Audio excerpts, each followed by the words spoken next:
Hello সবাইকে, আসসালামু আলাইকুম। আজকে ব্লগটা শুরু করছি আমি আর আম্মু দুজন মিলে বলতে পারো। আজকে ব্লগে আম্মুকে আর আমাকে প্রথমেই দেখতে পাবে একসঙ্গে। আজকে দিচ্ছি এই ব্লগে পার্ট 3।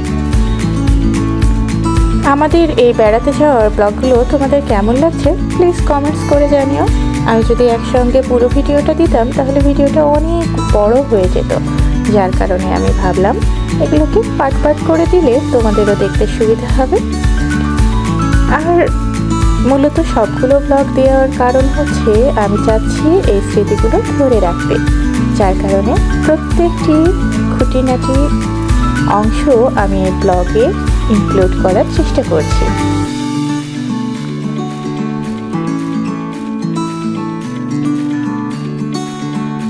এই যে দেখতে পাচ্ছ, এটাকে কি জানি বলে, এই রাইডটার নাম আমি ঠিক জানি না, বাট এই রাইডটাতে সবাই উঠতে চাচ্ছিল, কিন্তু আমার জন্য কেউ উঠতে পারেনি।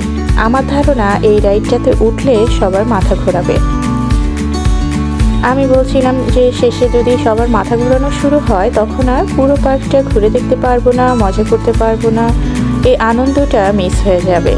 যার কারণে আমি সবাইকে একটু না করলাম যেন এই রাইডটাতে না চাপে। যাই হোক, রাইডটা দেখতে অনেক সুন্দর, বাট এই রাইডটা নিলে হয়তো আমাদের জন্য কষ্ট হয়ে যাবে। বাচ্চাদের জন্য ঠিক আছে, বাট আমাদের জন্য একটু সমস্যা হবে। পার্কটাতে অনেক রকম ফুলের গাছ রয়েছে, আর আমি তো বরাবরই ফুল গাছ এগুলো প্রেমী, তাই আমার জন্য এই পার্কটা মোটামুটি খুবই ভালো একটি পার্ক। যেখানে গাছ নেই, যেখানে ফুল নেই, সেখানে আমার খুব একটা ভালো লাগেও না, সেখানে আসলে আমার কোনো কাজই নেই। যাই হোক, এটি হচ্ছে দোলনা রাইড। তো এই রাইডটাতেও ওঠার জন্য সবার একটা ইচ্ছা ছিল, বাট এটাতেও আমি উঠতে চাইনি দেখে কেউ আর ওঠেনি, কারণ এটা গোল গোল হয়ে ঘুরতে থাকে, সে সময় মাথা ঘোরাবে বলেই আমার ধারণা। যাই হোক, আমি এসব রাইড টাইডে খুব ভয় পাই, যার কারণে আমার খুব একটা বেশি এসবে ওঠা হয় না। তো পার্কটা ঘুরে ঘুরে দেখছিলাম আর এই রাইডটার সামনে একটু ছবি উঠিয়ে নিচ্ছিলাম। আমি এখানে দাঁড়িয়ে কিছুক্ষণ ছবি তুলতেই দেখলাম অনেকগুলো বাচ্চা এসে এই রাইডটাতে চাপলো। তাদের কাছে এই রাইডটা খুবই জয়ফুল হয়েছিল। এগুলো আসলে বাচ্চাদেরই রাইড।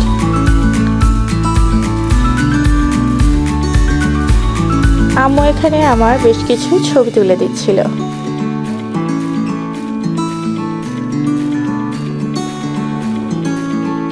আমরা যখন এই পার্কে গিয়েছিলাম সেদিন এখানে কিছু পিকনিকের জন্য লোকও এসেছিল। আসলে বেশ বয়স্ক দেখতে মনে হচ্ছিল, তারা হয়তো কোনো সার্ভিস করে এরকমই মনে হচ্ছিল, ধারণা করা যাচ্ছিল। বাট এখানে তারা পিকনিকে এসেছিল। তারা অবশ্য এখানে যে পিকনিক স্পট রয়েছে সেই পাশটাতেই বেশিরভাগ সময় ছিল।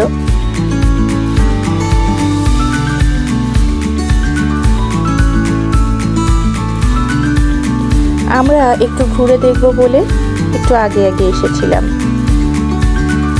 যাতে একটু ঘুরে ঘুরে দেখতে পারি পার্কটা। আমরা যখন এসেছিলাম তখন যেহেতু 3টা সাড়ে 3টার মতো বাজে, যার কারণে এখানে খুব বেশি ভিড় ছিল না। কিন্তু আমরা যখন চলে যাচ্ছিলাম বা আর আগ মুহূর্ত দিয়ে এখানে বেশ ভালো লোকজন এসেছিল। তবে এই দিনগুলোতে নাকি এখানে একটু কমই মানুষ আসে। শুক্রবার বা ছুটির দিনগুলোতে এখানে নাকি পা ফেলবার ঠাঁই থাকে না।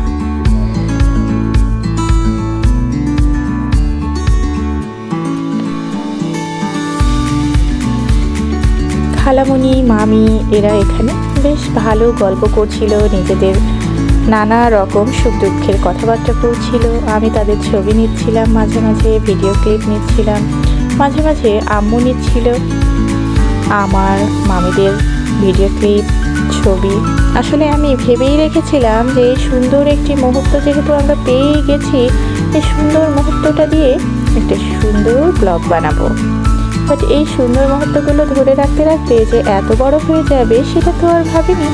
যেহেতু অনেকটাই বড় হয়ে গিয়েছে, তাই এই সবগুলোকে একসঙ্গে করে দিলে তো তোমাদের ভালো লাগতো না, বা অনেক বড় ব্লগ হয়ে যেত, যেটা হয়তো তোমাদের দেখার মতো এতটা সময়ও হতো না। এই জন্য এটিকে পার্ট পার্ট করে দিচ্ছি। যাই হোক, এখানে আমরা 3 জন মিলে ছবি উঠেছিলাম। কত কাল পর যে এ ধরনের ছবি হলো আমাদের সবার। তা মামির সঙ্গে আসলে আমাদের খুব কমই এ ধরনের সময় কাটানো হয়। মামি খুব কম বাইরে যায়। খালামণিকে তাও একটু ধরে বেঁধে নিয়ে যাওয়া যায়, বা খালামণির ইচ্ছাটাও আছে, বাট মামি আসলে সংসারের নানা ঝামেলায় বের হতেই পারে না।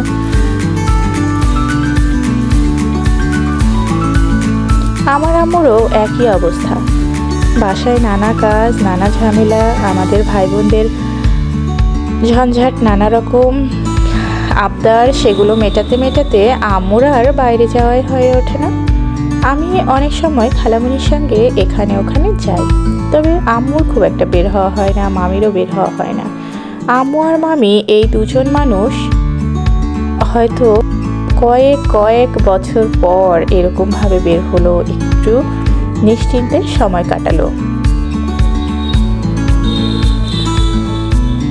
আমি তাদের সবসময় বলি যে মাঝে মাঝে এ ধরনের একটু ঘোরাঘুরি খুবই প্রয়োজন, নিজেদের মতো করে সময় কাটানোর প্রয়োজন।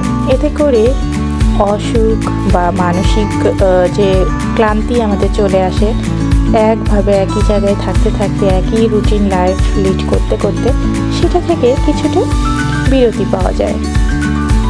খালামণি এখানে খুব সুন্দর করে ছবির পোজ দিচ্ছিল, তাই আমি মামি আর আম্মুকে বললাম, তোমরাও গিয়ে দাঁড়াও খালামণির সঙ্গে, তোমাদের দুজনের একটু ছবি নিয়ে নিই বা ভিডিও ক্লিপ নিয়ে নিই। যেহেতু আমি ব্লগ করবো, সেই জন্য ভিডিও ক্লিপগুলো নেওয়া। তাছাড়া খুব একটা বেশি ভিডিও আমাদেরও করা হয়ে ওঠে না। আর এই যে দেখো, তোমাদের যে তখন বলছিলাম, এই রাইডটিতে কয়েকটি বাচ্চা উঠে পড়েছে। কি পরিমাণ জোরে ঘোড়াটা দিচ্ছে দেখতে পাচ্ছো? যদি আমি চড়তাম, এতক্ষণে মনে হয় আর এখানে দাঁড়িয়ে থাকতে হতো না। আমার তো দেখেই কেমন জানি পাগল পাগল অবস্থা। এগুলো বাবা বাচ্চাদের জন্যই ঠিক আছে, আমাদের জন্য না।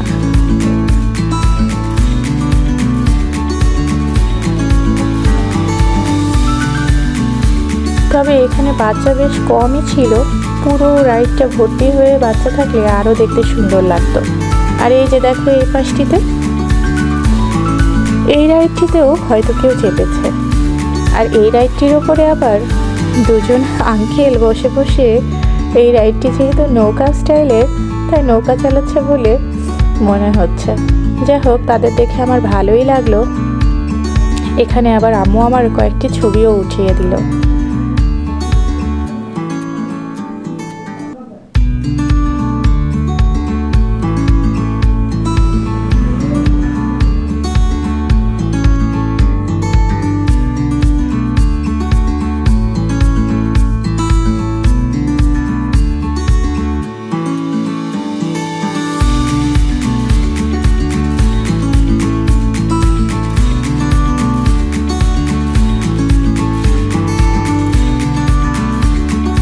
আর এই যে দেখতে পাচ্ছ আমার খালামণি, সে সব সময় ক্যামেরা অন করলে সুন্দর করে একটা পোজ দেয়। এটাতে তাকে আমার অনেক ভালো লাগে। আসলে আম্মুরা তো সবসময় রেডি থাকে না, বলে আমরা রেডি ছিলাম না, এভাবে ছবি উঠাচ্ছি, ওভাবে ছবি উঠাচ্ছি, বা ছবি ওঠানোর সময় হয়তো একটু আনমাইন্ডফুল থাকলো। কিন্তু আমার খালামণি যেভাবেই থাকুক, যে অবস্থাতে থাকুক, সে সবসময় সুন্দর একটা পোজ দিয়ে থাকে যখনই দেখে আমি ক্যামেরা অন করেছি। এদিক থেকে আবার খালামণিকে নিয়ে কোনো সমস্যাই নেই, বরং খালামণিকে নিয়ে ব্লগ করা খুবই সুবিধাজনক।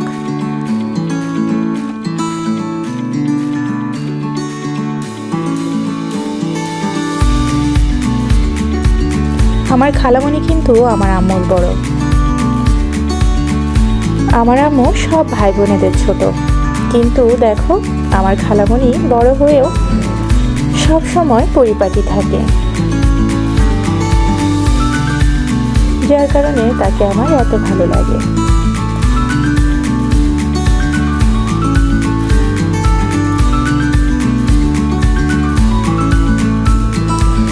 এখানে শীত পড়বে ভেবে আমরা শীতের পোশাক নিয়ে এসেছিলাম। আম্মুর বেশ অসুবিধাই হচ্ছিল, আমি যেহেতু ছবি বা ব্লগের জন্য ভিডিও নিচ্ছিলাম, তাই আম্মুকেই ব্যাগটা টেনে নিয়ে বেড়াতে হচ্ছিল।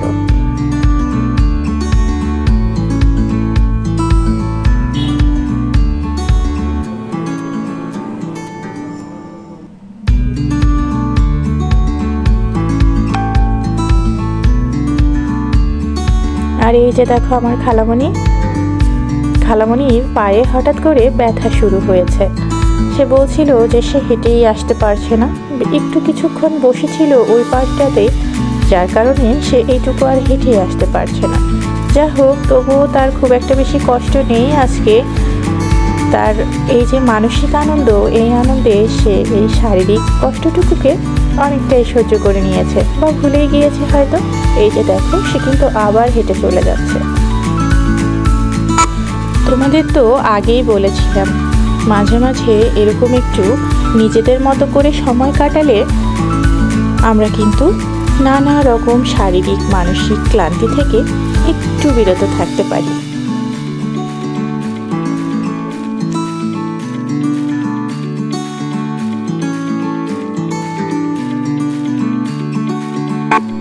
এই পার্কটাতে আমি, মামি এই দুজন আগে অনেকবার আসলেও আমার খালামণি আর আম্মু কিন্তু কখনোই আসেনি।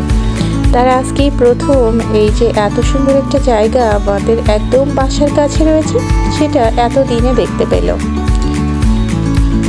মামি তাদের বলছিল কোন দিকে কেমন জায়গা, কোন দিকে সুন্দর জায়গা আছে, কোন দিকে বসার জন্য ভালো স্পেস আছে, কোন দিকে একটু ফাঁকা জায়গা পাবো, আমরা নিজেদের মতো করে গল্প করতে পারবো, এসবগুলো তাদের বলে দিচ্ছিল।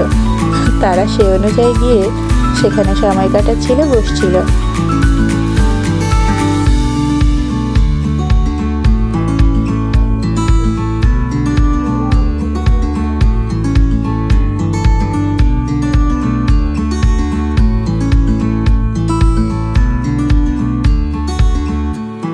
এই যে দেখো, আমার গোলাপ ফুলটার সঙ্গে দেখা হয়ে গিয়েছে। খয়েরি রঙের একটা টুকটুকে গোলাপ ফুল, এই ফুলটার সঙ্গে আমার দেখা হয়ে গেল। আসলে যার মনে যা চলে। আমার তো সারাক্ষণ মনটা ফুল ফুল গাছ গাছ করে, যার কারণে যেখানেই যাই আমার চোখে ঠিকই এগুলো পড়েই যায়।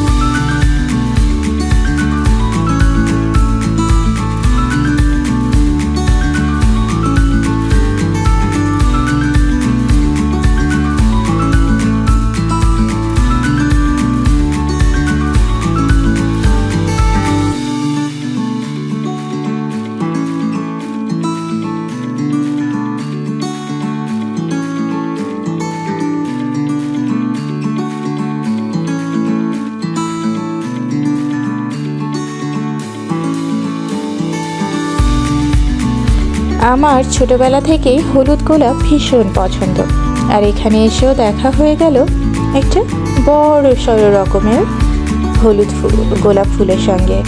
আমার ছাদ বাগানেও হলুদ গোলাপ রয়েছে, বাট সেই ফুলগুলো খুব কম ফোটে। সব অন্যান্য যে গোলাপ গাছ রয়েছে সেগুলোর মতো সারাক্ষণ একটা না একটা ফুল থেকে যায়, এমনটা কখনোই হয় না। এই হলুদ গোলাপটা দেখলেই না আমার মনটাই ভালো হয়ে যায়।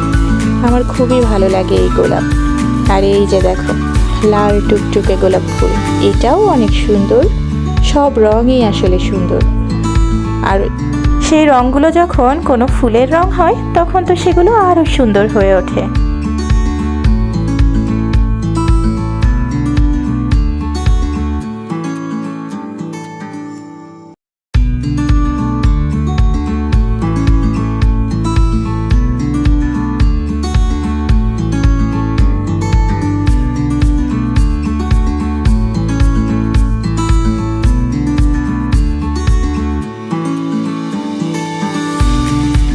এখানে এই গাছটা দেখে আমার মনে হলো এটা মনে হয় রোজমেরি গাছ, সম্ভবত এটা রোজমেরি গাছ।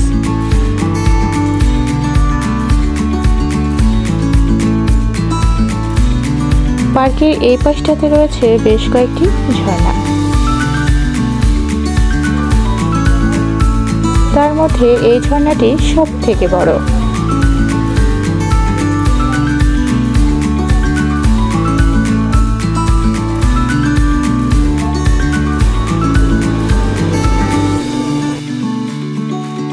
আম্মু যখন এখানে বসে আমার কয়েকটি ছবি নিচ্ছিল, তখন ওই যে দেখো পিছনে দুজন দাঁড়িয়ে নদী দেখছে।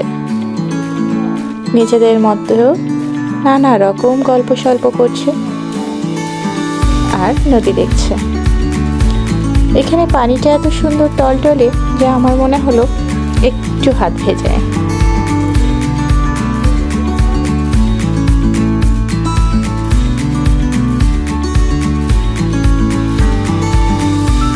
আর এইখানটাতে দেখো লেখা হ্যাপি নিউ ইয়ার 2025।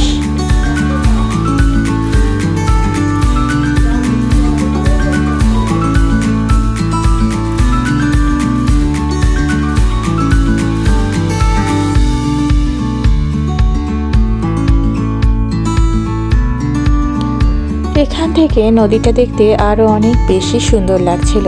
আর এই যে দেখো এই নদীর পাড়টা এখানে সিঁড়ি বাঁধানো। এই সিঁড়ি দিয়ে আমরা একটু নিচে যেতে চাচ্ছি, সবাই মিলে সে কথাই বলছিলাম এখানে। যাই হোক, যেই ভাবনা সেই কাজ। আমি তো বাবা নেমে যাচ্ছি নিচে, বাট এই ব্যথা নিয়ে আম্মু, মামি, খালামণি তারা যে কী করে সিঁড়ি দিয়ে নামবে সেটাই ভাবনার।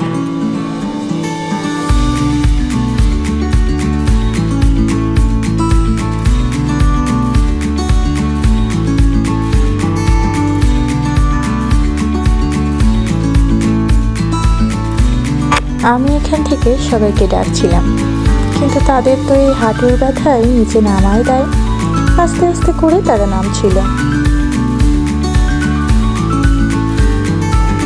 নদীতে এরকম চর পড়লে নদীর সৌন্দর্যটাই অন্যরকম হয়ে যায়। যখন পানি থাকে তখনকার সৌন্দর্য যে এই যখন পানি কমে গিয়ে এরকম চর পড়ে যায়, সেই সময়টা আমার অনেক অনেক বেশি ভালো লাগে দেখতে। নদীতে পড়া এমন চর দেখতে তোমাদের কার কার ভালো লাগে প্লিজ কমেন্টস করে জানিও। আর তারপরে তো সঙ্গে বোনাস এই ডিঙি নৌকাগুলো। এখন তো ডিঙি নৌকা খুব কমই দেখা যায়, এখন সারাক্ষণ তো দেখা যায় সব ইঞ্জিনওয়ালা বড় বড় নৌকাগুলো। এরকম ডিঙি নৌকা দেখতে কিন্তু আমার খুব ভালো লাগে। বড় ধরনের নৌকায় উঠে কতটা কি মজা পাওয়া যায় জানি না, তবে বৈঠাওয়ালা এরকম ডিঙি নৌকায় চড়তে তো আমার ভীষণ ভালো লাগে।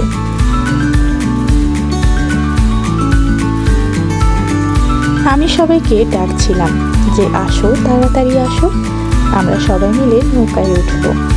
বাট যে মাঝিগুলো এখানে ছিল তারা বলল যে যেহেতু পানি কমে গিয়েছে তাই খুব একটা বেশি দূর ঘোরানো যাবে না, তাই তারা এখন নৌকাতে খুব একটা বেশি মানুষ উঠাচ্ছে না। না উঠালে নাই, আজকে আমাদের এ পর্যন্তই। আমরা নৌকায় আর উঠতেই পারবো না, জাস্ট নৌকায় বসে কয়েকটি ছবি ভিডিও তো নিতেই পারি। আর এই যে দেখো এগুলোর সাহায্যে ডিঙি নৌকোগুলোকে বেঁধে রেখেছে। আর ওই যে দেখো দূরে খালামণি আর মামি দুজন মিলে হাঁটুর ব্যথায় এখনও নামার মতো যুদ্ধটা করেই যাচ্ছে। এই যুদ্ধে তারা হয়তো জয়ী হয়েছে।